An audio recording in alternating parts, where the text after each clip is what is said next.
Namaste. Good evening, everyone, and welcome back to our online talk evening with Sraddhalu. We are happy to be back and continue and explore this very interesting subject of secrets of occult science. Today, we will continue with some more questions overall on the theme of hypnosis. And during our conversation, we invite you to address questions in the chat box on YouTube, or you can send beforehand your questions on this subject of occult science or different subjects. Our email is integralstudies.in@gmail.com. I welcome and I invite Sraddhalu. Good evening. Namaste. Namaste, and happy to be with all of you. We are happy to be back and continue this topic. We will take up first question from Egidijus, if I pronounce correctly. He's asking, during hypnosis, one can see changes in human behavior. A person is no longer afraid of the thing he was afraid of. Experiencing the cold can make him feel hot or so on. It would be interesting to know how similar results can be achieved using integral yoga. Is it possible, and what would be a practical advice to do that? I am particularly interested in the practice of how to increase energy, how to solve or at least reduce the various physical body problems that arise with age. And I myself knew some people who quit smoking or drugs or different vices by hypnosis. So I'm curious, very curious to understand how is it working?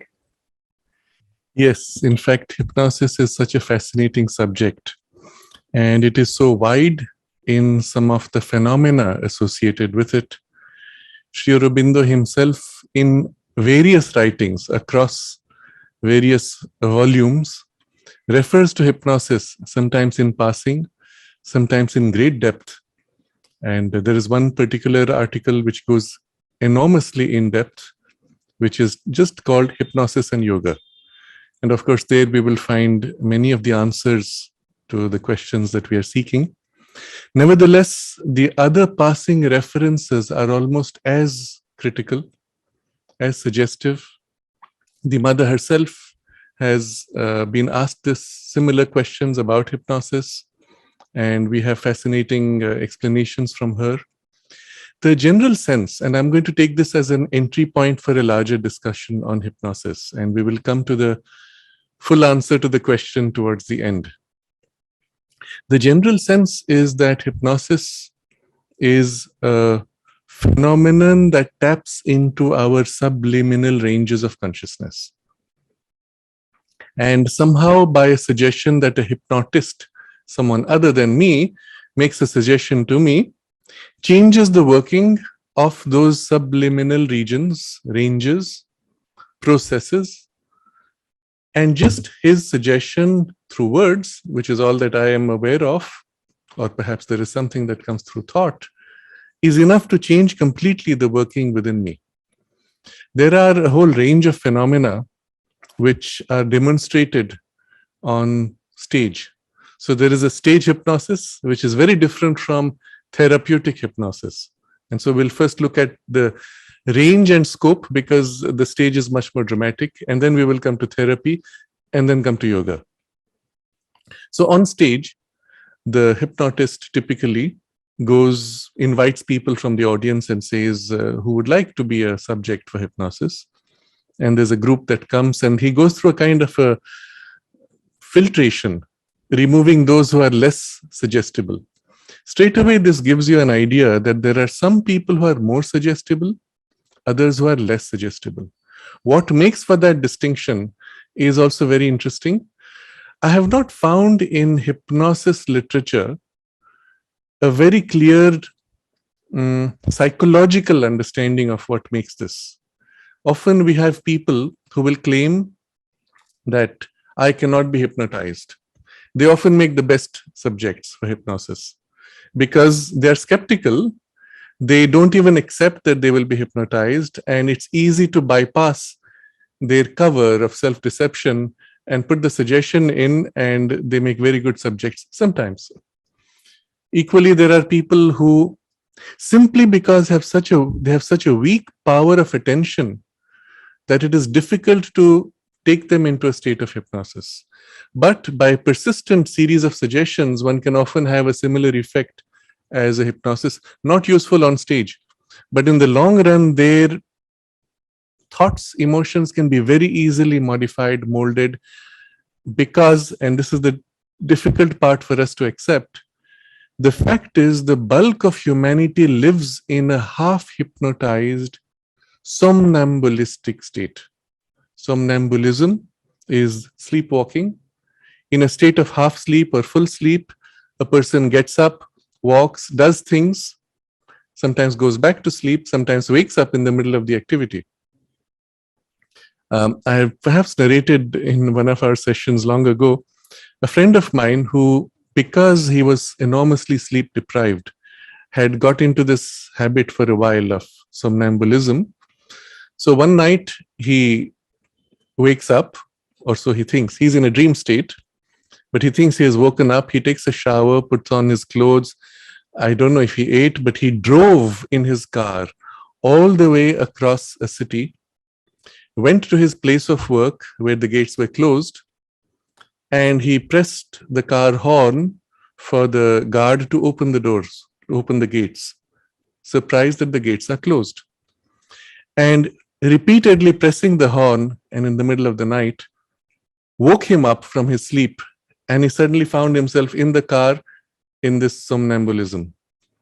If you think about all the steps that were involved in taking you to that point, they match perfectly your normal daily routine of life habits. Think about this morning, from the point you woke up, through the shower, putting on your clothes, going through whatever morning chores. At what point were you conscious of what you were doing in a sense of being actually free to choose? I have often observed, and I think it's a good example for everybody, the process that I go through when, after having a shower, I dry myself. And everybody has their routine. You put the towel this way, and there's a whole sequence. If something happens in between, let's say there's a phone call, somebody calls, or my mind drifts, or my mind becomes aware, oh, what am I doing? It tends to break the sequence. And at the end, I will find a little patch here of water that I have not wiped, a little patch there that I have not wiped.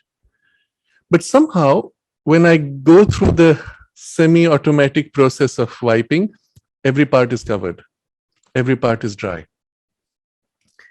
The automatism of that is typical of our daily life. Consider what happens when you're eating food. You mix typically the things that you like, that you're used to eating daily.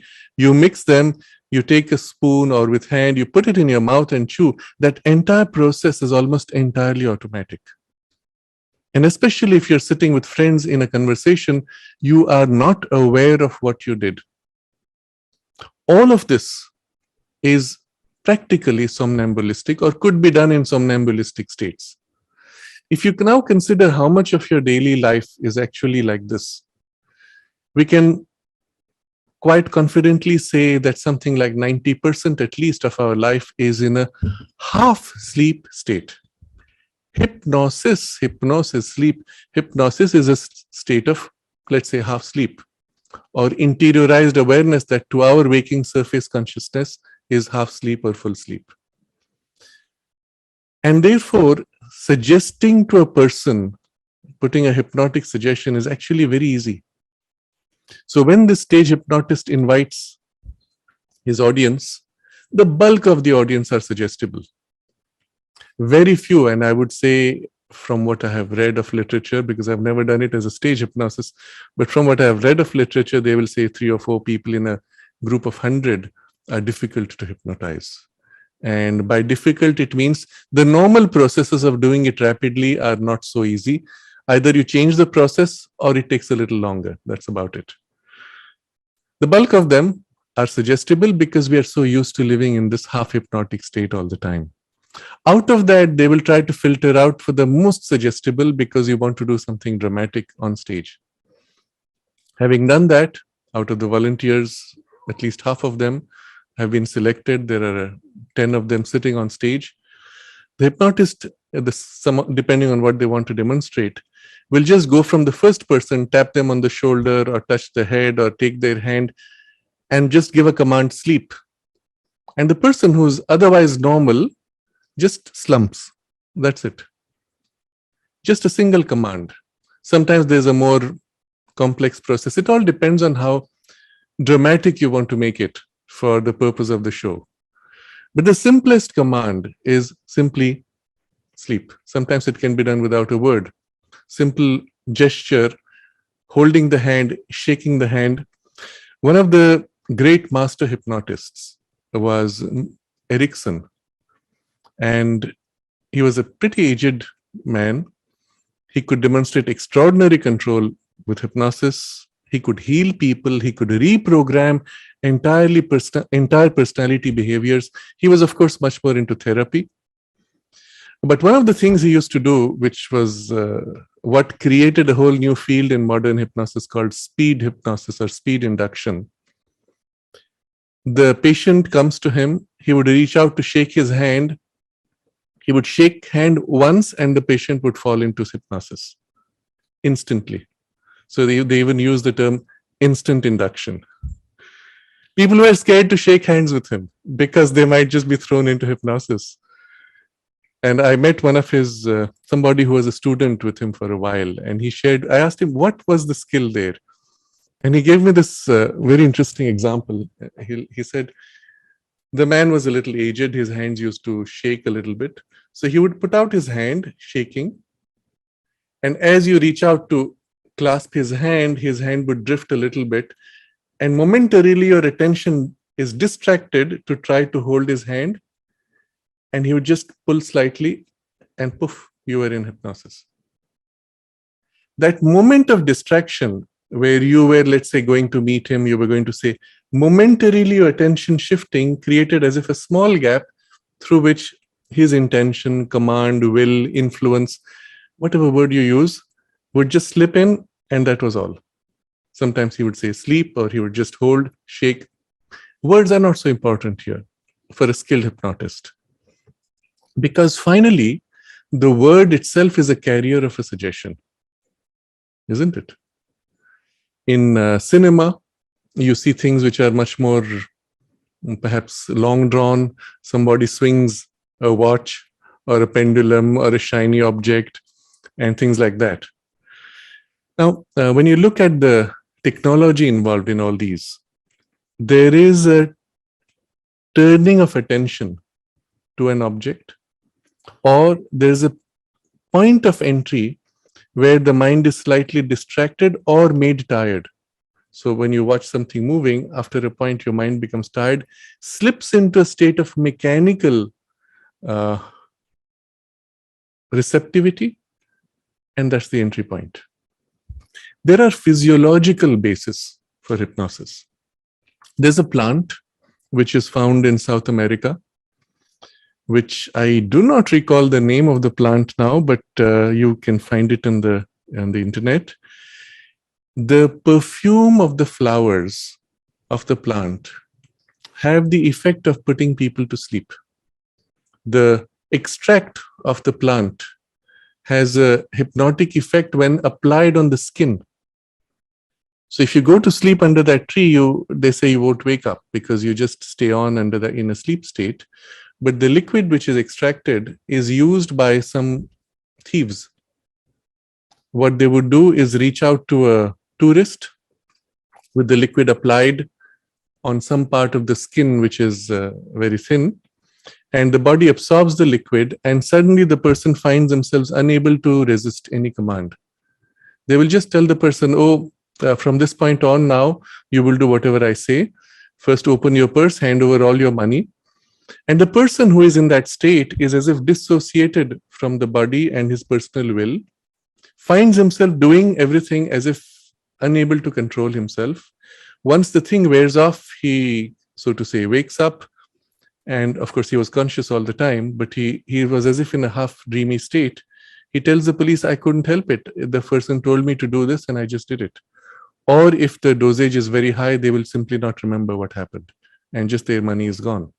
Now, all of this is to show you that there is a lot of potential for misuse, but that all of us are even biologically inclined to be susceptible to suggestions. I will come to this point a little later because it's extremely important for our lives. But coming to the stage hypnosis now, your suggestibility being more or less, effectively, the hypnotist can now put a suggestion.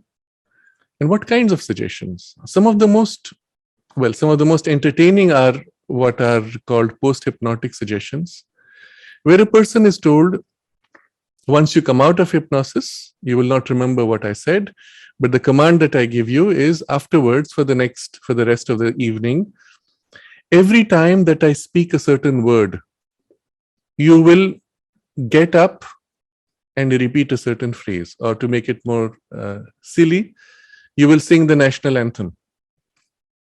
Now, the word may be a trigger word. The person may say, beautiful day. So every time I say beautiful day, you will get up and sing the national anthem. Having put that suggestion, he's told, now you won't remember what I said. He's told, wake up. He wakes up. What do you feel? I'm fine. Do you remember anything? No, what happened? Okay, you can go back to your seat. And the hypnotist continues. And in the middle of a conversation, he says, oh, what a beautiful day.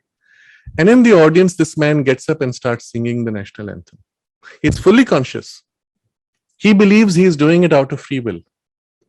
And if you stop him and say, why are you singing? What is this strange behavior? He said, no, but I feel like singing. Why are you interrupting me? You say, don't you think it's odd that in the middle of a program you're singing?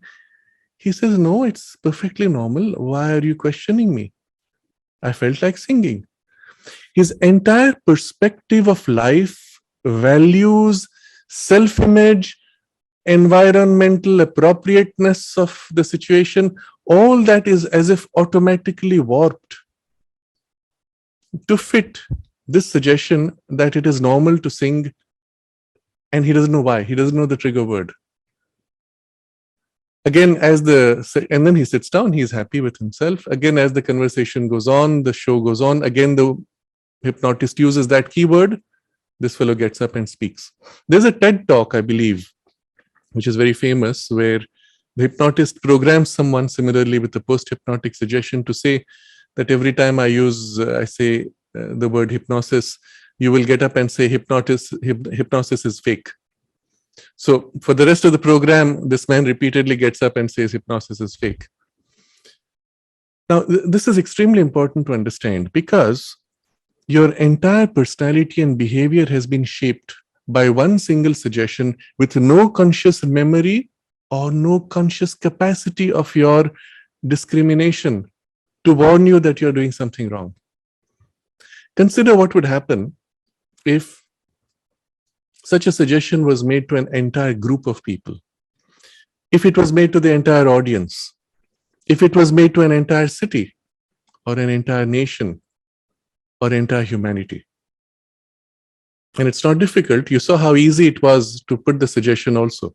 Some people would be more suggestible, some less, but all would be influenced by it, isn't it? Well, something like this just happened about 2 years ago. And you know what I'm referring to? With the fear that was created, a formation as if imposed all over the world of fear around certain things.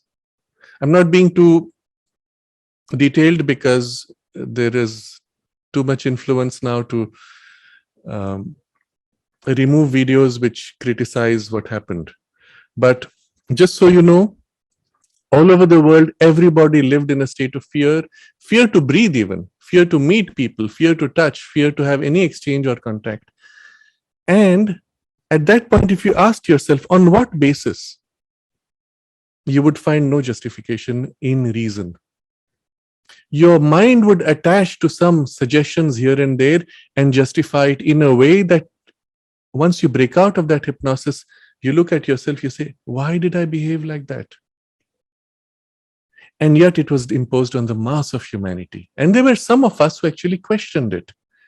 Even while questioning, you were not entirely free of the suggestions.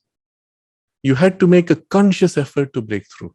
So we're going to discuss later what is required to break through. But I want to make this aware, bring this into awareness that the means there, the hypnotist, was the messaging through the media.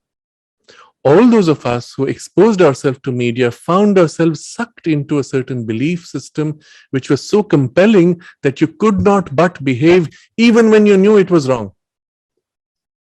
And I know people who succumbed to those suggestions, even though they used to say, oh, this is wrong, this is pointless, but on an impulse, something leaks through and they did. I'm giving these examples because Sri Aurobindo actually mentions this in passing. So I'm going to read from a few passages from Sri Aurobindo, some which will set the base and then some which will elaborate on this extreme form of collective hypnosis. So in one of his writings, which is, well, this is, I think, in the Life Divine, he speaks of powers of the mind and life force, which have not yet been fully explored. And then I read now, the modern admission of hypnotism is an example of such a discovery and systematized application. Though still narrow and limited by its method and formula. So I think towards the end, we will have a chance to see what is possible beyond the method of hypnosis and the formula of hypnosis, a direct action of a higher will on the lower instruments. So discovery and systematized application of occult powers which otherwise touch us only by a casual or hidden action, whose process is unknown to us or imperfectly caught by a few. For, now comes this very interesting observation, we are all the time undergoing a battery of suggestions, thought suggestions, impulse suggestions, will suggestions, emotional and sensational suggestions, thought waves, life waves, that come on us or into us from others or from the universal energy, but act and produce their effects without our knowledge. Now, this phrase, without our knowledge, should acquire for you a huge meaning after the example that I've given.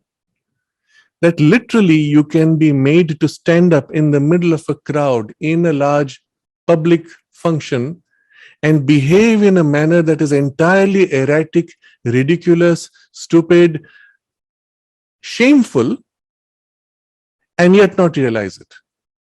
That's the degree to which you can be made to do things without your knowledge. And he's just listed 7 kinds of influences, but on each of these kinds, there are many influences on you or in you.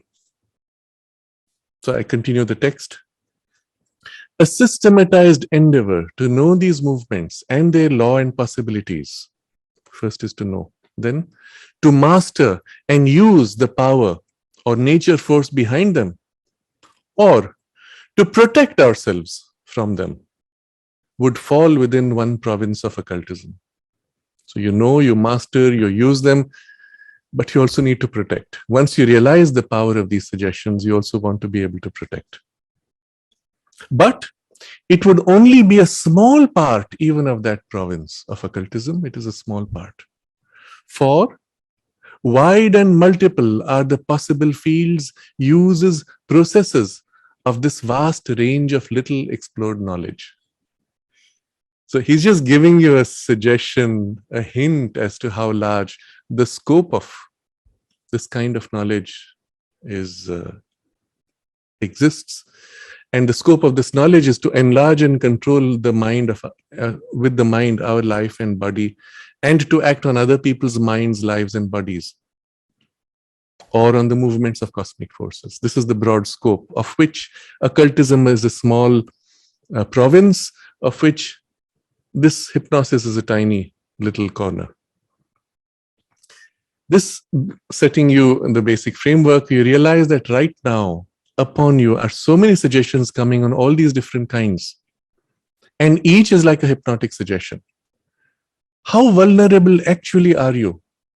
You do not even know, because when you behave according to those suggestions, you convince yourself that this is reasonable and it was your choice, when in fact it was not. Mother goes so far as to say something like 99% of your thoughts are not your own. They are thoughts which have come from outside.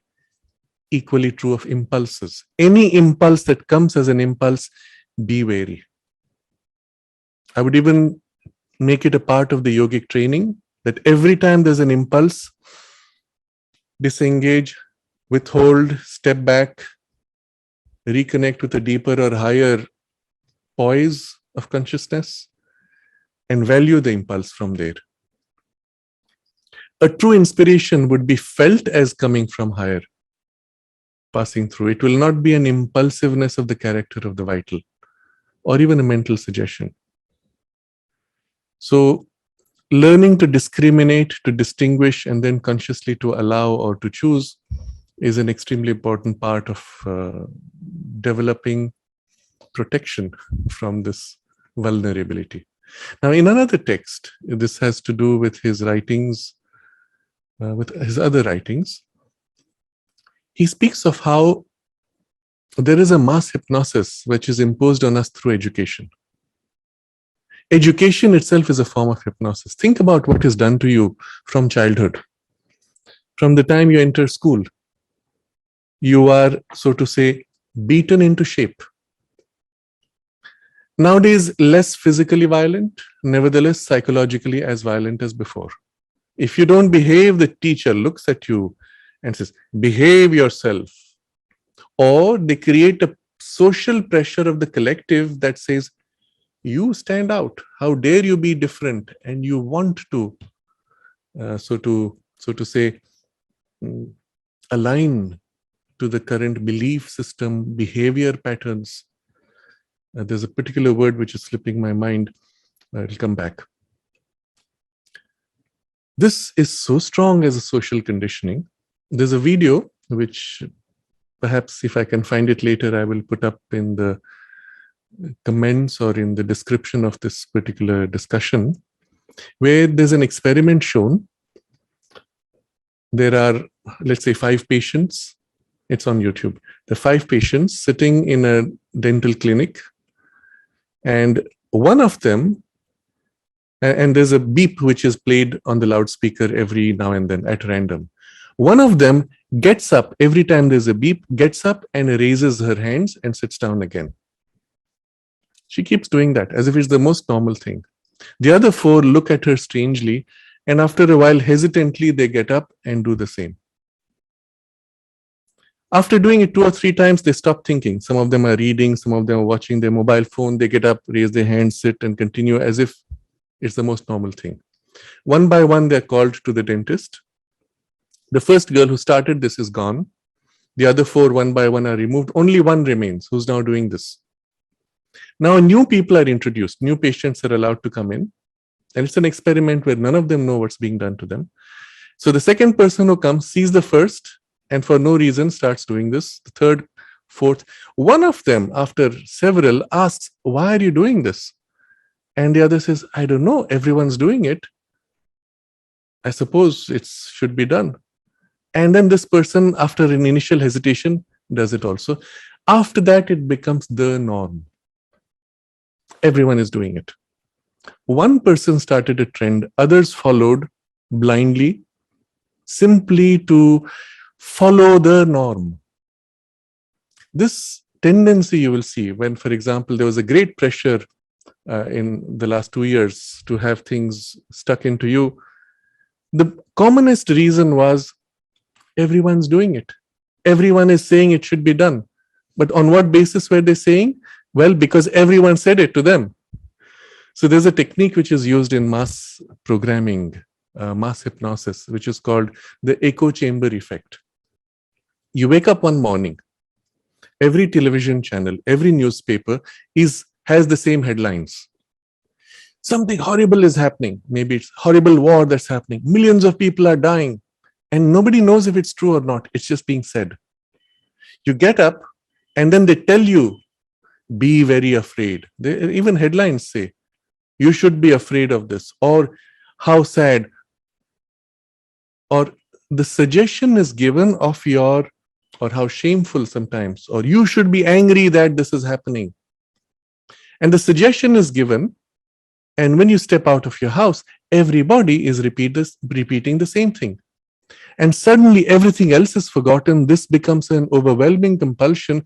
You never stopped to think, from where did this push come that suddenly now you're angry, you're upset, you're feeling compelled to send money, stand in a public demonstration, or talk about it, or worry, or feel bad, or become unhappy, or sad, or angry, or whatever it is.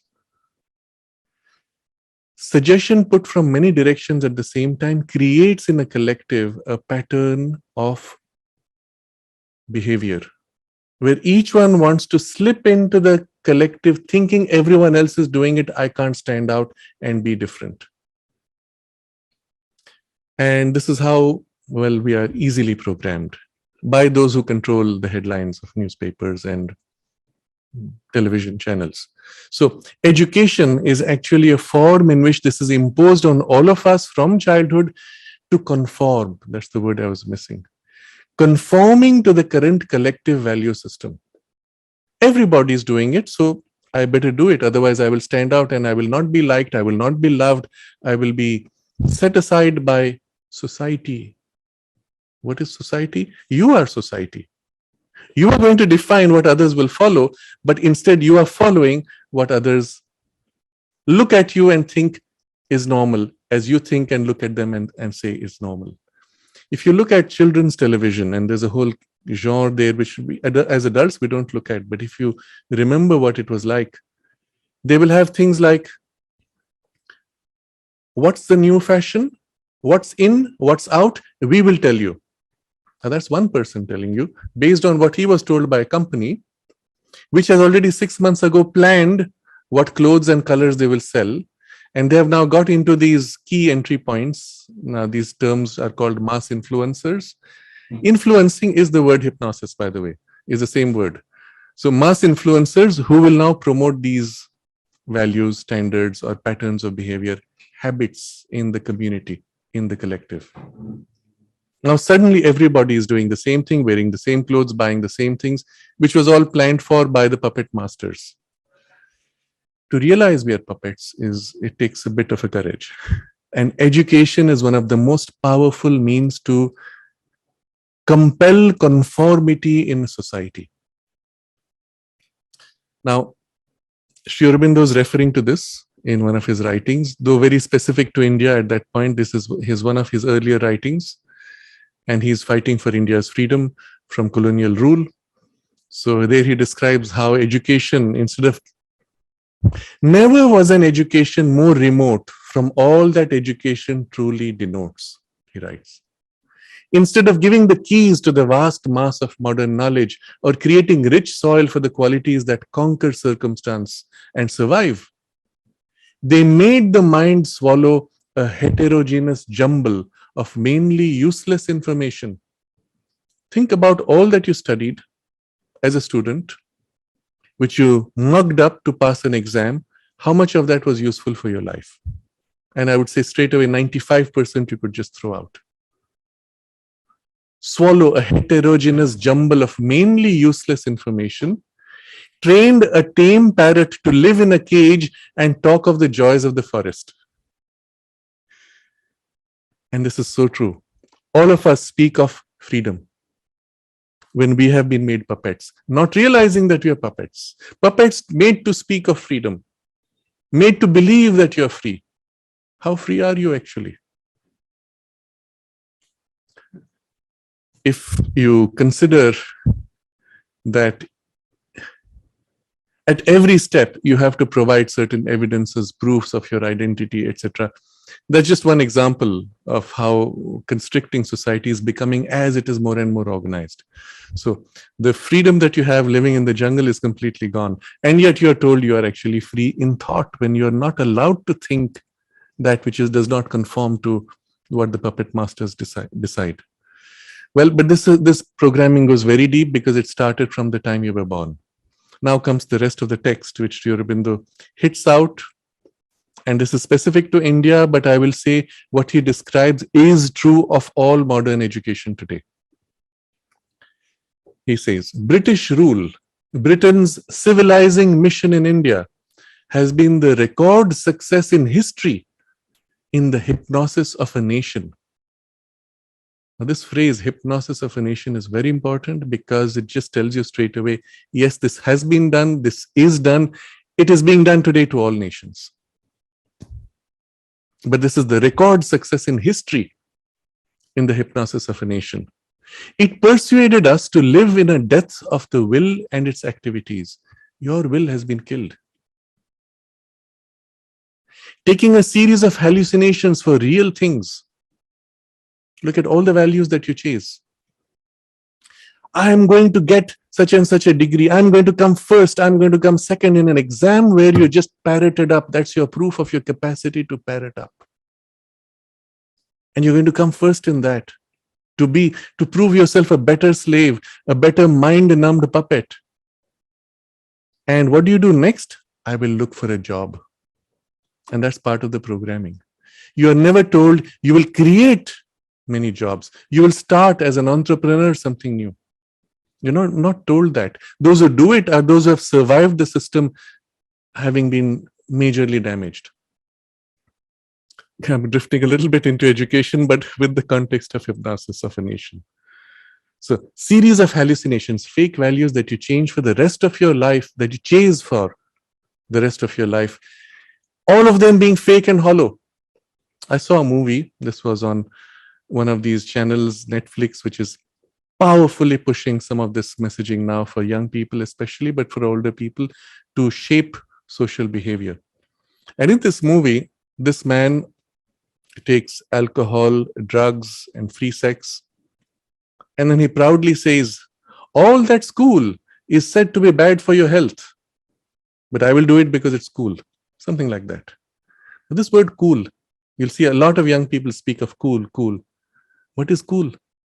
What they told you is cool, and you've been programmed to believe is cool. And you're saying that this is bad for my health, but it's cool, so I will do it. Think about how ridiculous it is. You're chasing cool. Undefined term, but defined by them with various changing values. Well, taking a series of hallucinations for real things and creating in ourselves the condition of morbid weakness the hypnotist desired. You're made to be weak, supplicating, compliant to the authority, whatever that authority is. And sometimes it's just that fellow on the television, a talking head, who is himself a puppet, who has to read out a text that he doesn't even know anything about. But this subservience, morbid weakness in character, in strength, in capacities, which the hypnotist desired. Okay, I continue. Until the master of a mightier hypnosis laid his finger on India's eyes and cried, awake. So master, capital M, that is the divine master of a mightier hypnosis, laid his finger on India's eyes and cried, awake. Then only the spell was broken. The slumbering mind realized itself and the dead soul lived again. So you have the spell on a nation, once broken. The mind, which is asleep in the hypnosis somnambulism, realized itself, oh, I am mind and I have freedom. And the dead soul lived again. But by the way, this is on the scale of a nation, so it does not mean it changes instantly. It takes about 100 years for the effect to really kick in, for people to wake up enough to start really exercising their freedom. But remember, the educational system is still the same.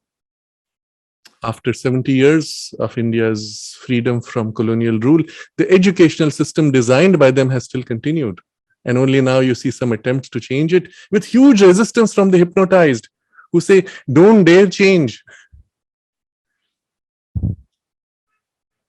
Then he continues, but the education which was poison to all true elements of national strength and greatness was meat and drink to the bourgeois. The bourgeois delights in convention because truth is too hard a taskmaster and makes too severe a demand on character, energy, and intellect. He craves superficiality, a shallow soil to grow in. Okay, I will not read more, but this is just to tell you that there is this thing which we will call hypnosis of a nation. One more quotation just for the collective aspect of it, where he's speaking of the state idea, which is a modern concept, relatively modern concept. But what is it really? He says, what after all is this state idea? This is in the ideal of human unity. This idea of the organized community to which the individual has to be immolated. You see, you are told you must sacrifice for the good of others. So about a year or two ago, when they said you had to, stick some poison into your body, it was done so that you will protect your children and your family. By putting poison in your body, you will protect them. If you stop to think about it, it is ridiculous. But the hypnosis is so strong, well, you get swayed. So I skip a few lines. And then he says, it is immaterial whether these belong to a governing class or emerge as in modern states from the mass, partly by force of character, but much more by force of circumstances. So this is the imposition coming on you. Then the important line now. Nor does it make an essential difference that their aims and ideals are imposed more by the hypnotism of verbal persuasion than by overt and actual force. So in the past, you had the kingsmen who came and said, you do this or we put you in jail. Well, in the case of a terrible king.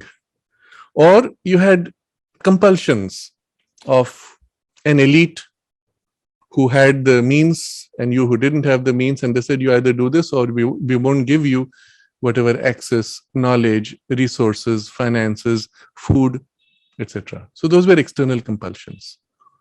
But he says there's no essential difference that these false aims and ideals are imposed by the hypnotism of verbal persuasion than by overt and actual force. Now they say, oh, you are free, but you better do this, because if you don't do this, we don't give you those benefits. You can't fly unless you have a certain paper. You cannot eat food. You cannot go to buy this. By the way, it is the most shocking fact. In Europe, you could not buy food from a grocery store or go to a hospital if you were sick, if you did not have the paper of an injection.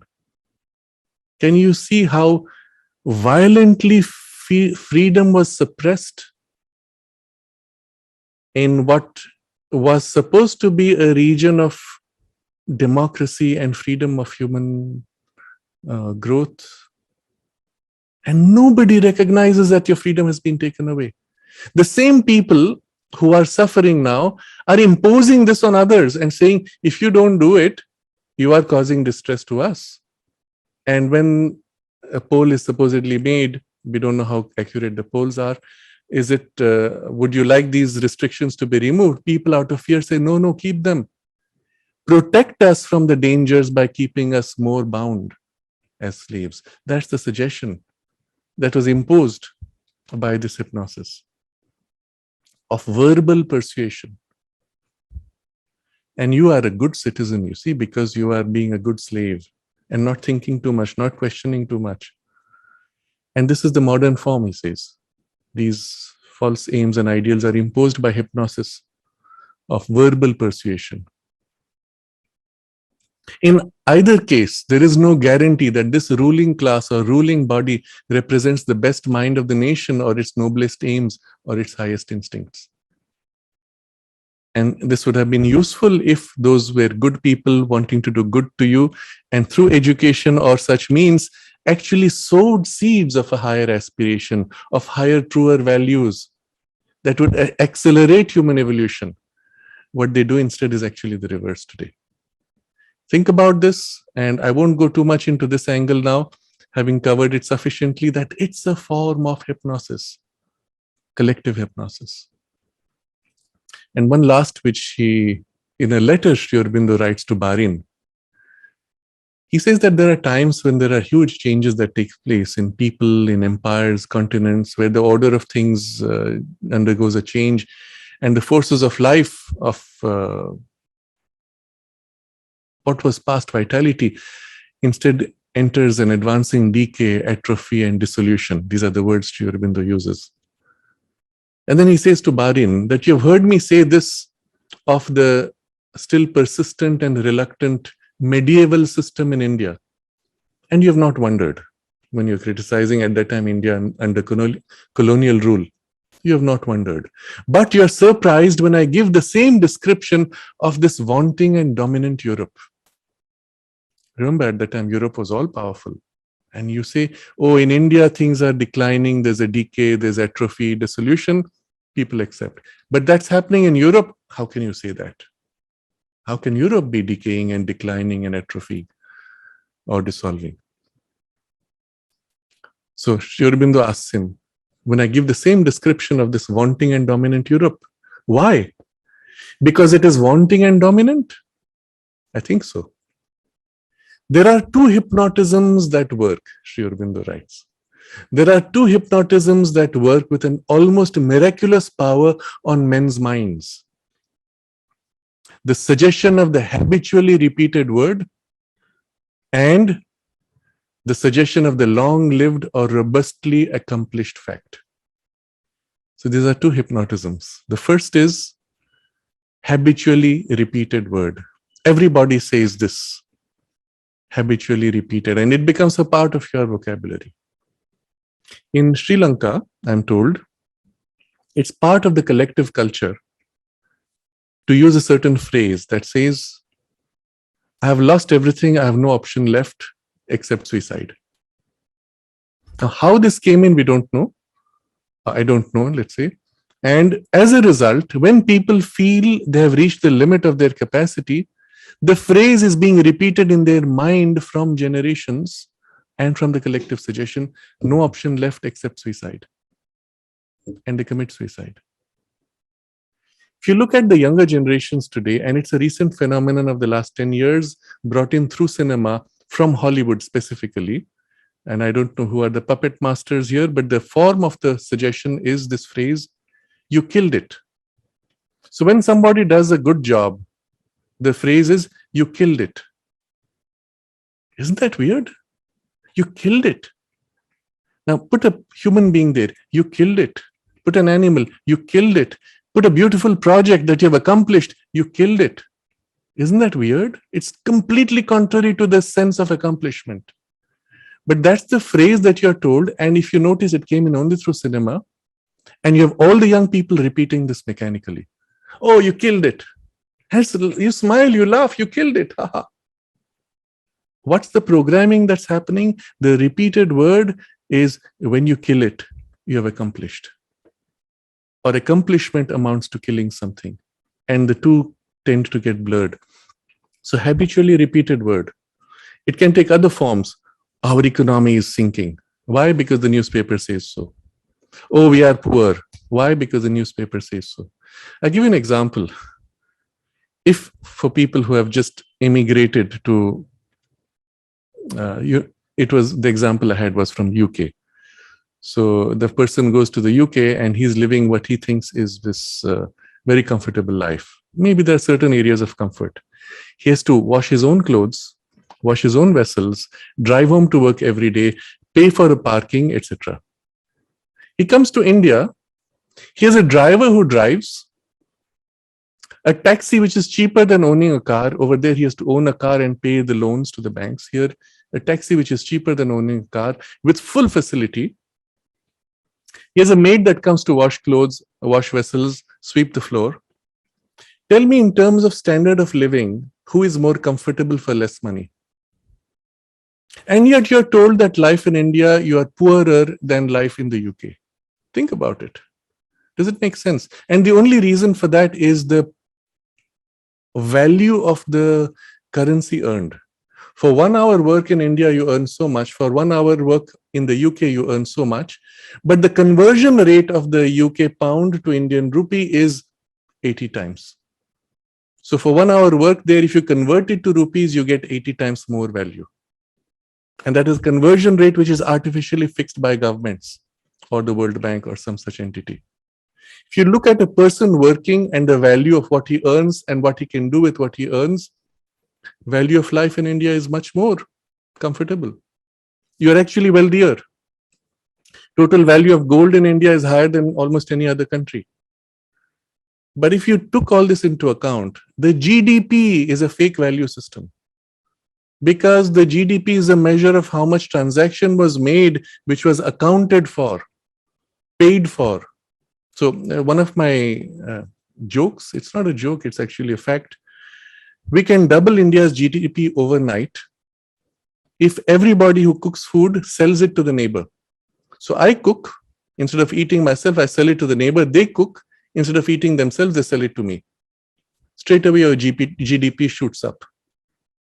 If you go to some of these wealthier countries, your parents have to be put in an old people's home where you have to pay for them or they have to pay for them to live. Whereas in a joint family in India, they're part of a joint family system. Nobody's paying anybody to live. We're all taking care of each other. There is no transaction taking place. Your GDP has dropped. You are poorer by their measure system, which is fake. But because you've been repeated habitually, you've stopped thinking, you're hypnotized to believe you're poor. So I'm giving this example just to elaborate on this hypnosis. The suggestion of the habitually repeated word, it can make you believe anything, do anything, and warp entirely the value system of civilizations. And the other side is the second hypnotism is the suggestion of the long established or robustly accomplished fact. During the time of the Roman Empire, oh, this is one of the big empires. We are so powerful. Nobody can defeat us. Does anybody even bother about who were powerful in those days? You had the British Empire. The sun never sets on the British Empire. How can it ever collapse? What happened to it? Nobody, except Britain calls itself Great Britain. What is its greatness? You have to ask. While it was an empire, it was Great Britain, for sure. Once gone, you had various empires within India. What happened to them? So the point is, while you see this long established and robustly accomplished fact, it feels as if the hypnosis of it says, yes, this is going to last forever. This is so great, so wonderful. So I read from Sri Aurobindo again. Men are almost entirely led or stayed by blind hopes or blind hopelessness.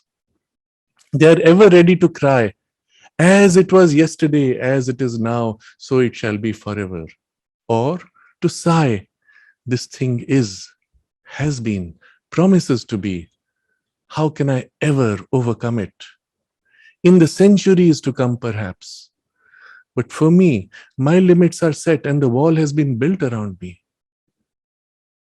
And then Sri Aurobindo writes, this is to Barin, to his brother. My friend, the thing that looks so huge, mighty, and impressive from without wears a very different appearance when you look into its secret places and sound its walls and foundations. You see, sounding walls and foundations is knocking. You sound and you find it's hollow. There's something missing inside. And then he gives examples of how when something is eaten up by the termites, it collapses. Although outside it seemed fine, the whole thing collapses. And he gives an example. While in India, or he elaborates on this later, while in India, the external form is crumbling, the core is eternal. And it is that which will be revealed as the external form crumbles. In Europe, it's the reverse. The hollowness inside will be revealed when the external form crumbles. Well, we are seeing signs of it today. And I would say even dramatically in the last few weeks, where suddenly the US dollar is being questioned, suddenly the world relationships between countries, dependencies and compulsions have been realigned just because of one little war. Think about it. And all it needs is a little push from the higher powers, a nudge, and suddenly things fall into place and or are displaced entirely. And the hypnosis, which we believed for so long, Well, eventually we have to wake up from it. Okay, all this was to elaborate on just this one idea of a collective hypnosis, only to wake you up to the fact that you are living a life of hypnosis. That the bulk of your beliefs, the bulk of your ideas, the bulk of your behaviors are a kind of a collective hypnosis, and that you need to wake up from it. Coming back to the example of the stage hypnotist and his post-hypnotic suggestion. What if he made a post-hypnotic suggestion to the entire audience saying, go out and buy this product? Straight away your sales would shoot up. And yes, it was done. So in the United States, when this mass hypnosis as a technology was being developed, post-Second World War particularly, and there was a whole operation called MK Ultra. For those who are interested, you may look it up. Very little is actually revealed in public, but what you see is just the beginning of something much more elaborate. One of the experiments they did was, while watching a movie, in those days you had a film, literally plastic strip with images, and the images are shown 24 times per second. And when it's fast enough, then a series of jerks of a hand movement looks smooth to your mind. So when the actor is taking his hand, drinking a glass of water, there are 24 movements, 24 images in a second. Your mind consciously cannot recognize anything more than 10 images per second, normally. Some more conscious people can see through a little more, 12 perhaps. So in 24 images, if you change one picture and replace it with another, and in this case, they put a text that said, eat more popcorn.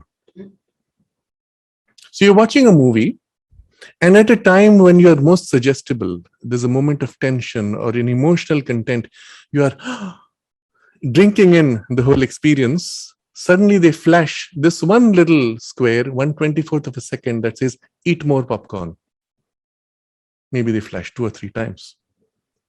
The result was, the moment there was the intermission, everybody got up, bought popcorn and ate in large numbers. You had popcorn sales shooting up. And you know that in cinema halls, popcorn is 10 times higher than the normal price. So they made huge profits. Now, if this technology had continued, assuming it's actually being continued and you don't know it, most of your buying behavior is being influenced by this. You just don't know it. In that case, one day in some theater, the film got stuck on that image.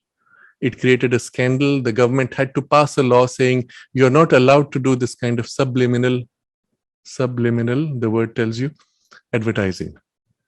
But all advertising is subliminal. Marshall McLuhan, I think, was one of the greats who developed this whole technology of advertising to use subliminal suggestions, associations, etc. To shape your behavior, to plant these suggestions by implanting a suggestion that acts as a post-hypnotic suggestion to make you buy. How often, look back at your own life, how often have you made a purchase just like that, on an impulse, on a whim, and later turned back and said, why did I do so much? Why did I take that? I hardly need it. Well, you know you were had. You had been post-hypnotic suggested. So coming back to that example, all of us are actually being played as on the stage, but the stage is more dramatic because they make you do crazy things. How crazy? I give another example now. If you're told under hypnosis that now you will cease to see the color red, and every time you see red, it will appear to you as green. And then the person says, you will forget that I made you the suggestion. You come out of the hypnosis, you don't remember what you were told. You look at this and you say, this is green. You take a green paper, place it next to this, and you will see the same colors. You go out and look at all the cars, and someone asks, show me a green car, and you'll point at the red and say, this is green. It's as if your ability to see has been warped. How is that possible? Well, the only explanation you will find is in Sri Aurobindo. Nobody else explains it because it requires a deeper psychology, and the current Western psychology is too shallow. Even yogic psychology, as it survives today, is not sufficiently focused on these layers, because the bulk of the psychology in India, at least, was turned to otherworldly focus. Although originally the knowledge was there, much of this was set aside, and you'll still find stray references in the older texts, but they're not so prominent because of that exclusive otherworldly focus. They dropped the nuances of the lower ranges of consciousness. Sri Aurobindo alone maps out the full spectrum from the lowest to the highest and their complex interactions. And so here there are many things we will find. I did not think it worthwhile to read from all of them because it would just take too long. My goal was to cover this whole topic in one session. So I will just summarize in my own words. What he explains is the manas. You will remember our discussion a few sessions ago. The sense mind, which is the part of the mind turned to the senses as distinct from mind turned purely to ideas. The manas engages with the physical senses. But the underlying substance in which the manas operates is mental substance, chitta. This chitta permeates all, not only the mind, life energies, down to the physical body. Okay, so when your senses receive an impulse, let's say there's a point of contact on the finger, which is warm or cold. But let's say you've touched something warm. There's a translation taking place in the nervous system on the tip of the finger, but which is infused with that chitta substance, which is the same underlying substance as the sense mind, which is ruled by the intelligence, the buddhi, and the will, particularly of the buddhi, the intelligent will. Now, there is an infusion of a will, which is, you may call a universal will, nature's will, you will say, which is operating by a mechanical rhythm of habit. It senses this particular pattern of heat and it registers, translates through the sense mind as experience of heat. And then into that, there is a particular desired nature in the sense mind that says pleasant or unpleasant, enjoyable or suffering. Those are all responses. But the entire pattern is actually a habit pattern. The will infused here, but it must travel all the way down through the sense mind into the actual substance of chitta, substance of consciousness, can say, now when you feel the heat, you will register and translate it as cooling sensation. Because finally, at the point of translation, are heat sensation or cold sensation associated with this pattern or that pattern. It's an association by habit. If you reprogram the association, you will get a cool sensation as you touch the hot plate. And your mind, again, has an association. This is comfortable or uncomfortable. You can reprogram that association in the desire mind. And you can say, oh, this feels so nice. Oh, this is horrible. Whatever the programming, you can swap it. Now, who did that reprogramming? Who programmed originally? That was nature. The general will, you will say, working in nature of the Purusha, the divine consciousness supporting behind in an intention to form in a certain way, but working in mechanical nature where now those rhythms and associations and programs are mechanically embedded. Under hypnosis, somebody else came as hypnotist and put the suggestion within my consciousness to reprogram. The result was I now find hot things to be cool and comfortable, where earlier I found them to be uncomfortable and painful. If an external buddhi, intelligent will, can infuse into my consciousness and change it, I too can, isn't it? Why is it they could do more easily than I could? In a large part, it is because you're unwilling to change. Because you bind yourself to your beliefs and your habits by believing it to be your identity. I don't like this. Why do you insist? You have convinced yourself that you don't and cannot unlike it. If someone told you, but why don't you try to change your likes and dislikes? First, you don't want to. And second, you think it is impossible because that's how you are, or that's how you've identified yourself to be. Think about it. If now you decided, I would like to change, but truly, not just as to show them or to impress someone, I really want to change how my body works, my likes and dislikes work. That's where the yogic process comes in. And the first step would be, remember the first business of a sadhaka, review that session we had. You will step back, build a base of detachment, equality. Having stepped back, you will review what's happening, observe the awareness and the responses, and then you will infuse a new will, a new intention, a new like or dislike. But you can do that only if you step back from that automatic response. So I've shared this before. At some point, I decided I wanted to not eat too much sugar, but I used to have a craving. I took the sweet, held it in my mouth where I felt the sweet response. I focused consciously in my mind on the sense of bitterness in the sugar.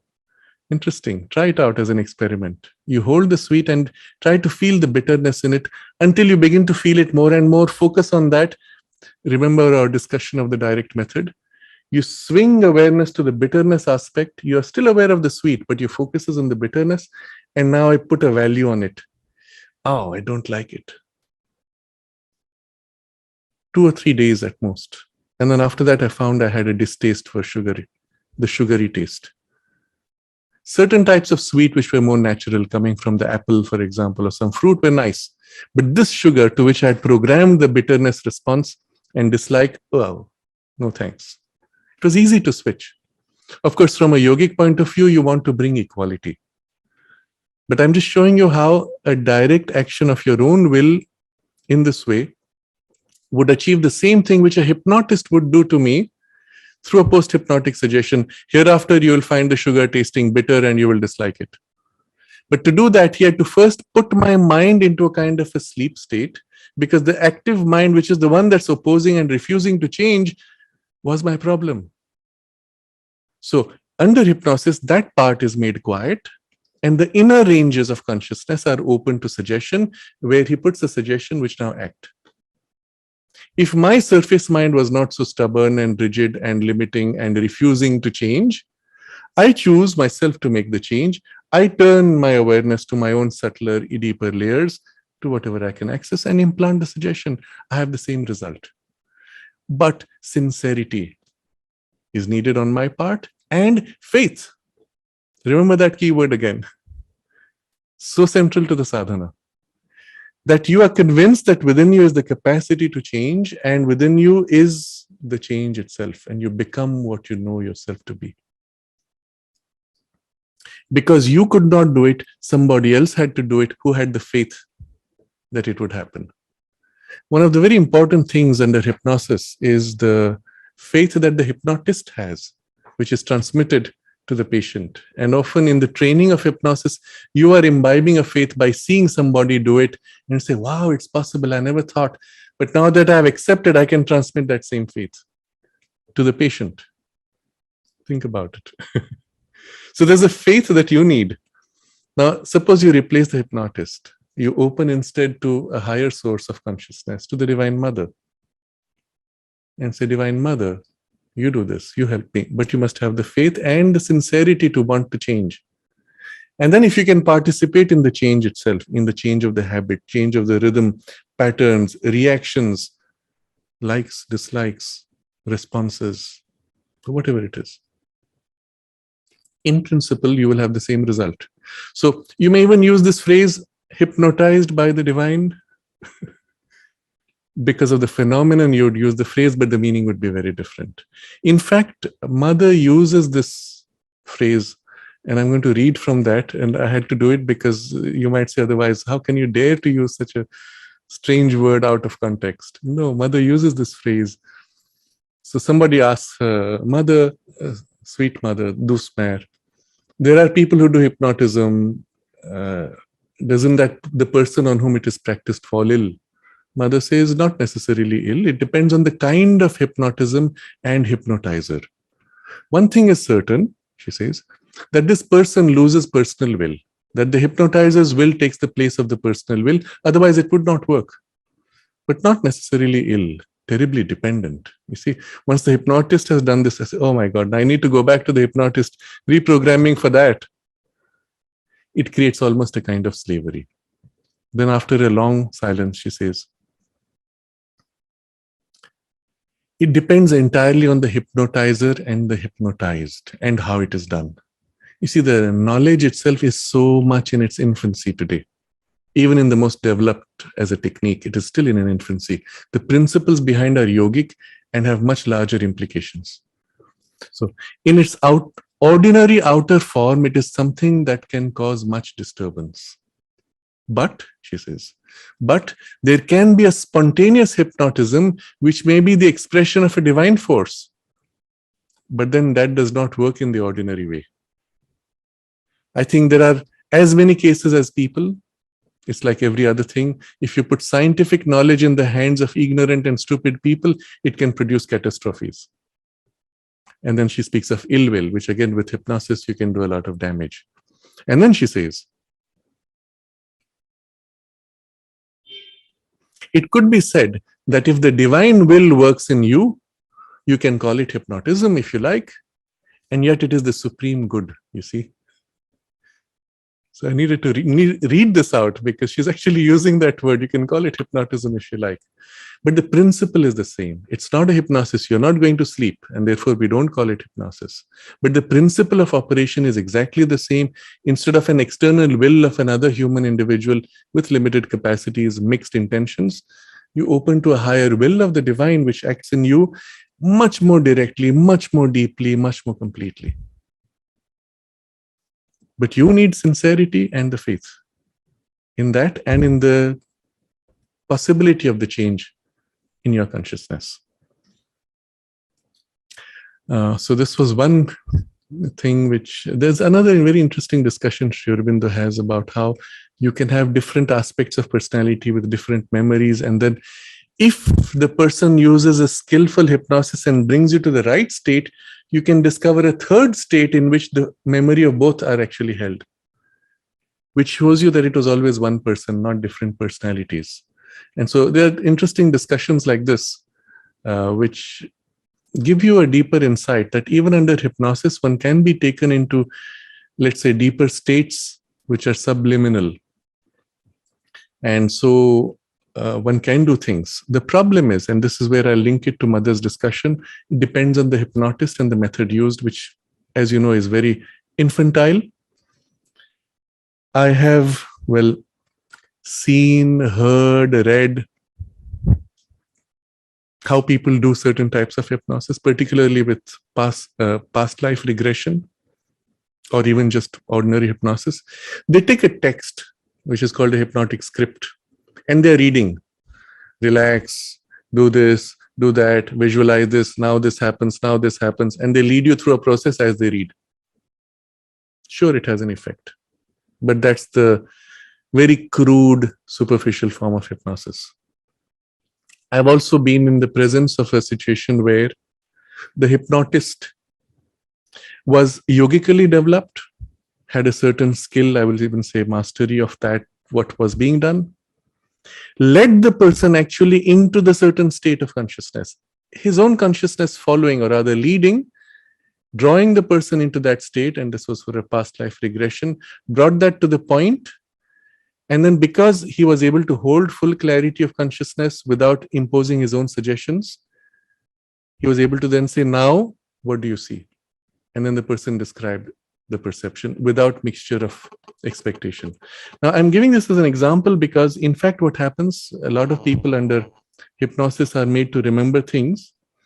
What happens is they are told, okay, now what do you remember? But the hypnotist has an expectation which is received by the hypnotized as an image or an experience, because they're connected in consciousness at that point, and they repeat whatever you expected, and you get false memories.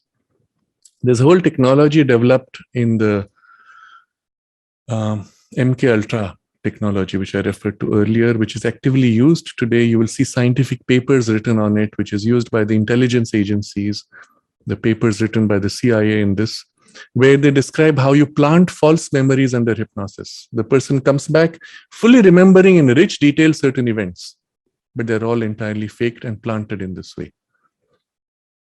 So this is just to give an example of what a spiritually founded or a yogically founded hypnotist would be able to do if leading the same process. But at that point, you would wonder, is it hypnosis, or is it simply a transmission of an experience through the help of certain words and suggestions? Because he's leading it, and it is not really a state of somnambulism or loss of memory even in the person. A lot depends on the method used and the means of transmission. Sri Aurobindo, now elaborating on this idea of difference between someone else's will and your own, he says about this, how you can actually forbid a person to feel pain in a wound. So straight away, the person who is right now has a wound with severe pain, the pain just vanishes, just with that suggestion. And you can put a post-hypnotic suggestion. After you wake up from hypnosis, you won't feel the pain anymore. Oh, it's gone. And then he says, the reason for this phenomenon is perfectly simple. It is because the hypnotizer suspends the habitual waking consciousness, which is the slave of nervous habits, and is able to appeal to the subconscious mental being in its depths, the mental being who is master, if he wills, of the nerves and the body. But this freedom, which is effected by hypnosis abnormally, rapidly, without true possession by an alien will, may equally be won normally, gradually, by true possession by one's own will, so as to effect partially or completely a victory of the mental being over the habitual nervous reactions of the body.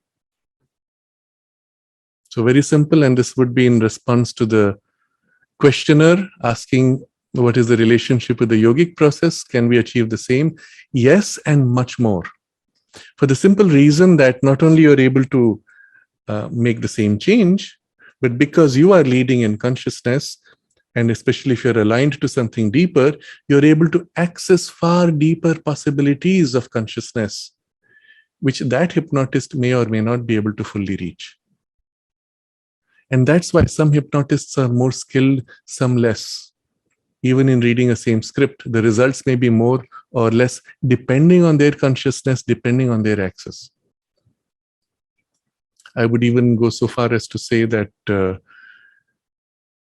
if the hypnotist has access to certain experiences, he can also help the hypnotized to get to the experience, but even without needing hypnosis in that case. Now, I will come to one last description from the mother,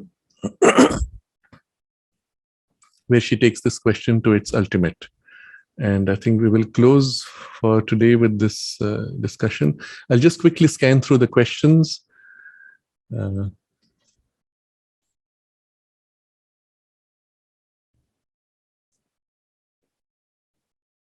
Okay, so if there are any important questions, we will take it up next time. But for now, I'll just complete this because we are almost reached the limit of our time. Mother says, now they are finding out that they can replace anesthetics by hypnotism with infinitely better results. Well, hypnotism is a form modernized in its expression of occultism. A very limited, very small form of a very tiny power compared with occult power. But still, it is a form of occultism, which has been put in modern terms to make the thing modern. And then she gives the example, she says, of somebody who had to broken arm and they had to immobilize the arm with plaster. But if you do that, then the muscles weaken and all kinds of other problems which you have to later undo over a few months. So instead of putting in a hard plaster, they put the arm immobilized by hypnosis. So no tying up, no hard plaster, but under hypnosis, the person was told that you will keep this arm in this position, you won't be able to move it outside this position. And then I read from the mother. He kept it for a fortnight without any effort, any difficulty, without any intervention from his will. It was the will of the hypnotizer which intervened. It was perfectly successful. The arm remained in the required position And when the fortnight was over, the hypnotism removed and the person was told, now you may move. He began to move. And then mother comments on this. Well, that's a step forward. She's actually saying this is a superior form of therapy, and at least for this purpose of healing instead of using plaster.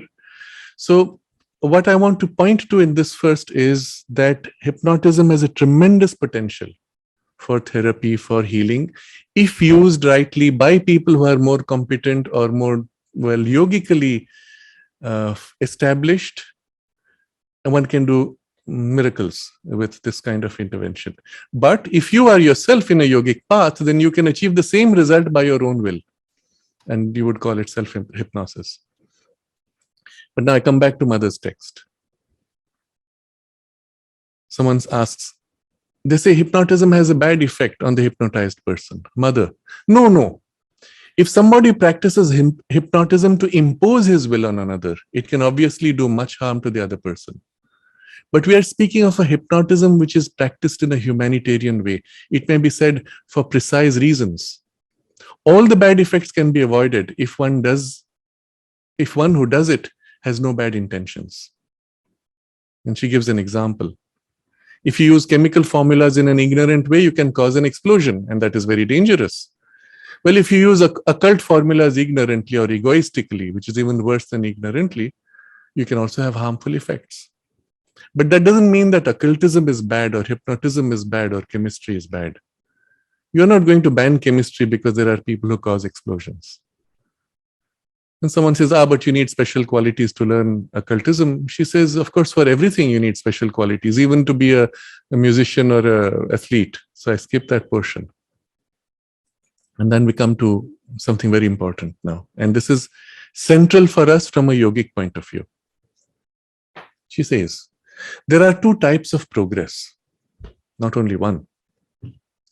There is the progress that consists in perfecting more and more the capacities, possibilities, faculties, and qualities you have.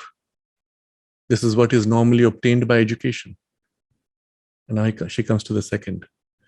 But if you go in for a little more thorough development by approaching a deeper truth, you can add to the qualities you already have other new ones that seem to be asleep in your being. So the first method takes existing qualities and develops them, perfects them. The second method brings out new qualities, okay? And then I continue. You can multiply your possibilities, enlarge and increase them. You can suddenly bring up something you did not think you had. I've already explained to you this several times. When one discovers one's psychic being within, at the same time they develop and manifest quite unexpectedly things one could not do at all before and which one didn't think were in one's nature. Of this too, I have given numerous examples. And then she repeats an example which she says she has given before about a girl who was very ordinary, no power of imagination, very clumsy French, no literary sense, and none of these qualities which she had. Well, when she had the inner experience of contact with her psychic being, and as long as the contact was living and very present, she wrote admirable things. When she fell back from that state into an ordinary one, she could not even put two sentences together correctly. And I saw examples of both kinds of her writing. So mother herself has interacted with this girl. Then mother concludes saying, there is a genius within every one of us. We don't know it. We must find a way to make it come out. But it is there, sleeping. It asks for nothing better than to manifest. We must open the door to it. So this genius is, of course, centered in the psychic being. And the psychic being, if you think of it as a drop of the Satchidananda, it is infinite potential which is in the creative movement.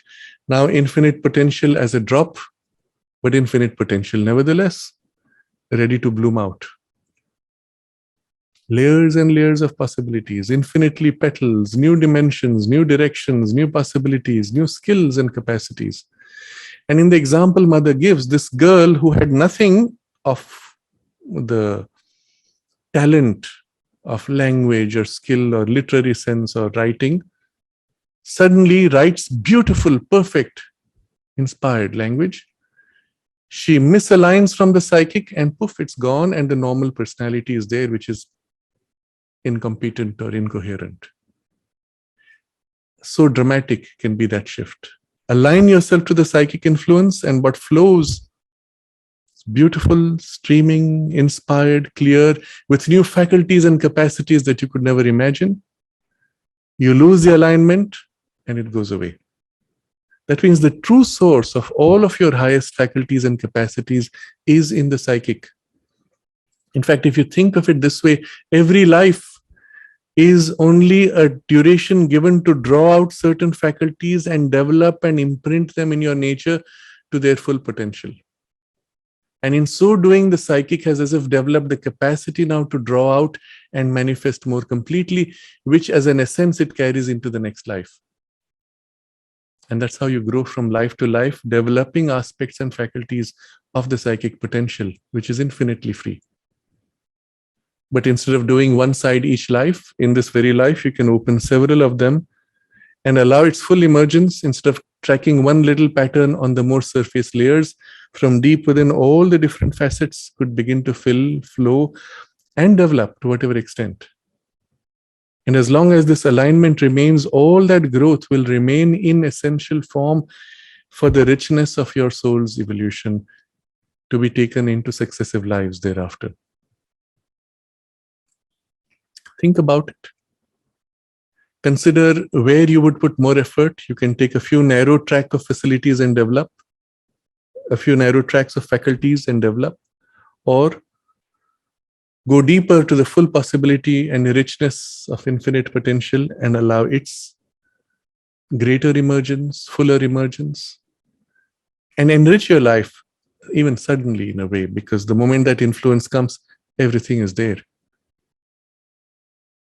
And the time you would give for this development of the deeper possibility would be enormously more rich and complete and enjoyable and fulfilling and deeply satisfying than one narrow track taken and struggled through with great effort for a little development. So think about what would be for you a greater priority. Putting it into the context of the main theme of hypnosis and the question, whatever can be done which seemed to be miraculous under hypnosis is entirely available to you in your conscious awareness on the same principles, maybe taking a little longer, but much more stable, much more complete in its capacity and its emergence. Either by a direct higher action of the Divine Mother's consciousness and will working in you from your aspiration and receptivity, or from the influence of your own deepest soul and the psychic being, filling, influencing, and manifesting, aligned to the action of the Divine Mother's help, and the two together making it the most complete. To manifest your deepest, highest divine potential, which will include in its most material aspects of the physical and the physical vital, and what may seem to be miraculous in their outcome also. All those possibilities taken to their full scope. If you look back at what we discussed of the nature of the integral yoga and its sixfold perfection, this is all part of it. The means is also there given to you. Hypnosis was just an indirect, partial, defective and limited way of briefly experiencing rapidly certain effects. But that's about it. Having seen that, or even having experienced that, you know it's possible. We'll work on it directly with greater freedom. Or you can think of it in a different way. We will de-hypnotize ourselves from the false values which we have acquired and awaken to the true values which now need to fill our lives.